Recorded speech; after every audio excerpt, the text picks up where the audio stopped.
ఢిల్లీలో తాజ్మహల్ ఎక్స్ప్రెస్లో మంటలు చెలరేగాయి. సరితా విహార్ స్టేషన్ దగ్గర రైల్లో పెద్ద ఎత్తున మంటలు చెలరేగాయి. అయితే ప్రయాణికులను అప్రమత్తం చేసి వెంటనే బయటకు తీసుకురావడంతో ఎలాంటి ప్రాణ నష్టం జరగలేదు. ఈ ప్రమాదంలో 4 బోగీలు అగ్నికి ఆహుతయ్యాయి.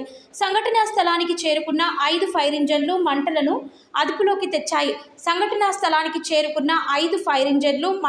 అదుపులోకి తెచ్చాయి.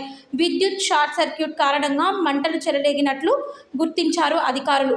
పక్క బోగీలకు వ్యాపిస్తున్న మంటలను వెంటనే అదుపు చేశారు. ఈ క్రమంలో రైలును సరితా విహార్ స్టేషన్లో నిలిపేశారు. దీంతో కొద్దిపాటి ఆలస్యంగా రైలు సేవలు పునఃప్రారంభమయ్యాయి. ఈ ఘటనపై రైల్వే పోలీసులు కేసు నమోదు చేసుకుని విచారణ చేస్తున్నట్లు తెలిపారు.